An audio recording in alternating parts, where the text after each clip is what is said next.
Good morning, Central Oregon Diveland. Jonathan here again, coming to you with this week's Fish Fact Friday, Sea Creature Friday, whichever you want to call it. And today we're going to be exploring the elegant, mysterious, and built for the open ocean, the blue shark. Uh, this is an amazing shark with its metallic sheen and effortless grace. These things are really meant to be an icon out there, and that you're going to see them in the high seas and cruising around the world. So, with that being said, we're going to dive into the world of the blue shark and identify them, where they roam, their life, and everything like that. So, let's explore their identifying marks. They're obviously get their name because of their blue top side here. So, the blue shark is, really instantly recognizable. A masterclass in ocean design. Its long, slender body allows for it to slide through that water gracefully while we're out there. One of the most distinctive features is the vibrant color of the upper body, which is a deep cobalt blue, and then the bottom is a nice white belly. Again, this is for protection for them, and we'll talk about that in a little bit. The sides fade into a lighter blue, and then that, as I mentioned, that white belly.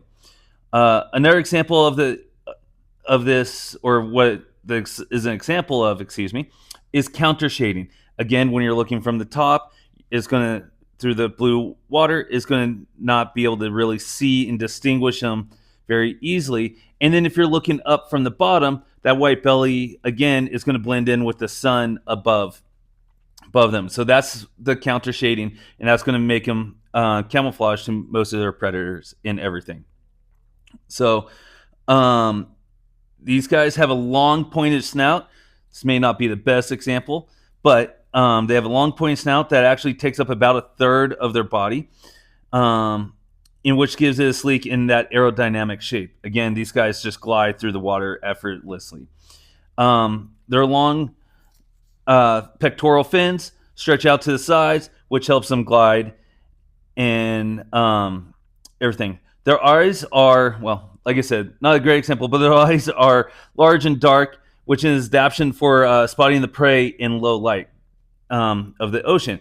These guys you're going to find a lot of times in the open oceans, and we'll get into where they are.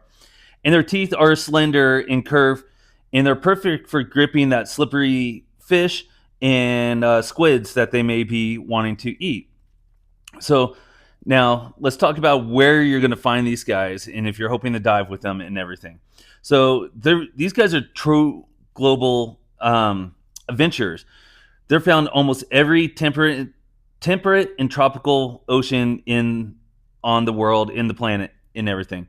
Atlantic Ocean, you'll see them ranging from Norway and Newfoundland all the way down to Argentina and Africa on the other side of the Atlantic.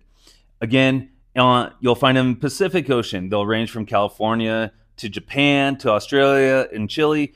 Like I said, they're everywhere out there. And they've also been known to be in the Indian Ocean, and you can even possibly see them in the Mediterranean Sea. So these are really cool sharks, and hopefully you'll get to see one on a dive sometime. Unlike reef sharks, these guys actually prefer the open ocean. So what does that mean? Scientists call that the pelagic zone. It's the deep blue, far from shore. So you're not going to really see them up close. So you're going to have to do some blackwater diving, something like that, to be able to see the blue sharks a lot of times. They're often found near the surface, though, in about 45 to 70 degree water temperatures. So they have a wide range. That's why you're seeing them all the way up in Norway, down through the tropics and everything like that. They're also really known to have large migrations. They'll travel up to thousands of miles migrating in everything.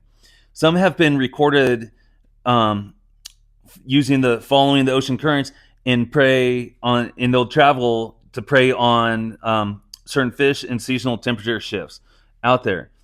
There has been a tagging study done with some of these blue sharks out here, and they'll take them right up here on their fins. And they've recorded in the past, a single shark has circled the actual North Atlantic a couple times. Um, it'll take them a couple of years to do that, but they'll circle the upper North Atlantic and everything. So that's amazing. That's thousands of miles that they're using out there to travel. So a little bit about other recognizable features. These sharks are considered medium to large, though with their slender bottom makes them look smaller if you're actually seeing them out in the water.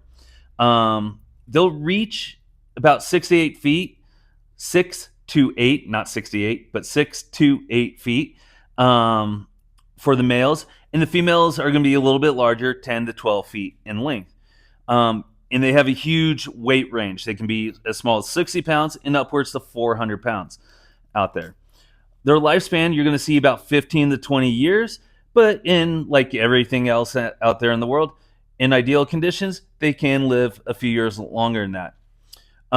Why do the females tend to grow bigger and live longer? Well, this is because it's a biological advantage, so they can have more pups out there in breeding. It allows for more reproduction cycles. Speaking of that, they'll have anywhere between 25 and 100 pups per reproduction cycle. So they can really produce the babies out there for us. A little bit on their diet and behavior. So blue sharks are skilled, opportunistic hunters. So they're going to mainly consist of small schooling fish. So they're going to swim around, kind of gather them around, and then they're going to come through and eat them. So some of those schooling fish could be the sardines, mackerels, and herring that you'll see out there. They'll also eat squid, cuttlefish, and crustaceans that they come. Like I said, they're opportunistic. They're going to see what they can find, and they're going to eat that. They often hunt near the surface, gliding effortlessly through that water column until they detect the faint electrical signals or the scent of prey. What's also really cool is that blue sharks have been seen where there'll be multiple of them in kind of a loose grouping formation. A lot of times when you see a group of sharks together, it's called a shiver. These groups, though, are really kind of segregated. They're going to be by size and sex, age even. So the younger sharks are going to be with the younger sharks. The older ones are going to be with the older ones to form these shivers out there. And also with their hunting style, they're very calm and deliberate. So they're going to circle, like I mentioned, they're going to circle their prey, get them all into a school ball, bait balls and everything. And then they're going to come and get their fill of fish. And they're just going to wait until they can have that precise moment, and then they're going to make their attack worthwhile.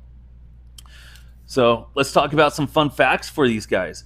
One, as I mentioned, they like to travel. So some have been seen as traveling upwards of 3,000 miles. So on a single journey. So this is that circulating that, the North Atlantic, something like that, the Southern Atlantic, and everything. They will be huge families. I mentioned the 25 to 100 pups per birth cycle. And despite them being, a predatory shark, for most time, they're described as very curious and calm. So if they're approaching humans, don't worry too much. They are going to come up. They're more curious. They're kind of like checking you out, and they're not aggressive, going to have aggression towards you. So they're very safe to see out there. Speed and agility. So a little bit with them. These guys are very agile, and they're not the fastest, but they have been recorded to hit bursts upwards of 20 miles an hour if they need to. So they can catch that fast swimming squid if that opportunity arises for them. These guys are essential ocean predators, which means they help maintain healthy fish populations by preying on the weak and sick individuals, keeping the marine ecosystem in balance. However, the sad thing is these guys are becoming one of the most heavily fished sharks in the world, and it's not always their fault or the fisherman's fault. They get caught in what's called bycatch. So a lot of times when they have those schooling fish, they're there to eat.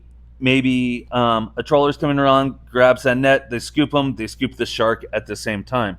So that's unfortunate. So like a lot of times in the when they're hunting for tuna or something, they get a net bycatch.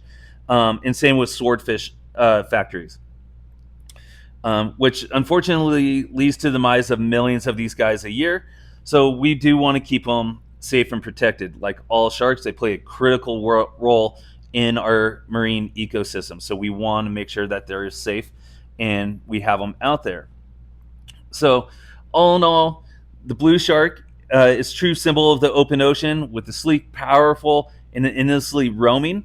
They remind us just how vast and connected the oceans can be because they will travel all over.